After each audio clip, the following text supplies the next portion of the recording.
তুমি আমাদের এত কাছে, আমাদের এত কষ্ট কেন? তুমি আমাদের এত কাছে, আমাদের এত দুঃখ কেন?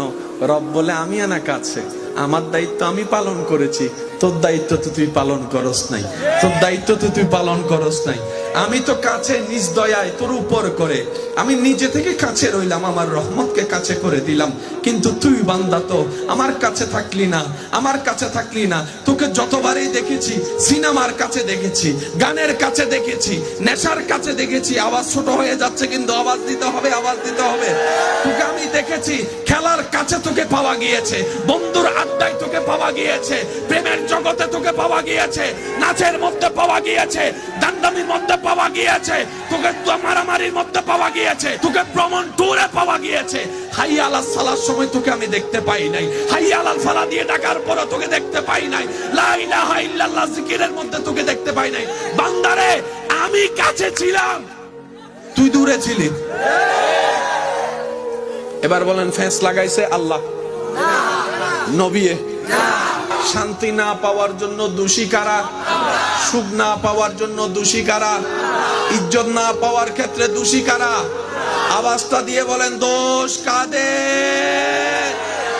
ফজরের নামাজ আমি কালকে দুনিয়া উল্টে গেল হইলো ফইরাম ফইরাম ফইরাম বইলা দেখেন, ফজরের নামাজ আপনাকে পড়ার রব্বুল আলামিন সুযোগ করে দিবেন।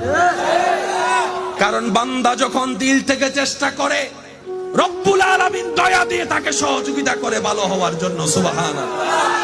আপনি যদি এখন বিশ্বাস করেন আল্লাহর উপর ভরসা রেখে, একদিন আমি কোটিপতি হব হব হব, আপনি কোটিপতি না হইলে লাখপতি হইবেন। সেদিন আমাদের টিচার আমাদেরকে বলতেন, এসএসসি পরীক্ষা দেওয়ার আগে বললেন, গোল্ডেন এ প্লাস না পাইলো, গোল্ডেন এ প্লাস পাওয়ার স্বপ্ন দেখো, গোল্ডেন এ প্লাস না পাইলে অন্তত এ গ্রেড হইলো তো। যুবকরা একটু আওয়াজ দেন না রে ভাই। আপনি যদি টার্গেট করেন 10 তলায় যাবেন, না পারলে অন্তত 7 তলা হইলে যাবেন তো। আর আপনার টার্গেট থাকে যদি 2 তলা। বুঝতে পারছি? বর্ষাটা কার উপর? স্বপ্ন দেখবেন আল্লাহর উপর ভরসা করে, টার্গেটও করবেন বড়, পৌঁছায় দিবেন কে? আপনার এলাকায় এমন অনেক মানুষ আছে আমি চিনি না, কিন্তু মাইকের আবার শুনছে, কিংবা আপনারা জানেন, যাদের বাপ দাদার তেমন কোনো পাওয়ার ছিল না, টাকা ছিল না, কিন্তু নাতির বেলায় এসে এখন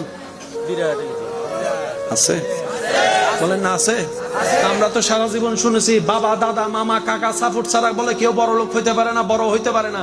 আমার ভাই হলো কেমনে? সততা ছিল, ধৈর্য ছিল, আমানতদারি ছিল, আল্লাহর উপর ভরসা ছিল, পরিশ্রম করেছে, আল্লাহ তাআলা সাইতারে সোনা বানাই দিয়েছে।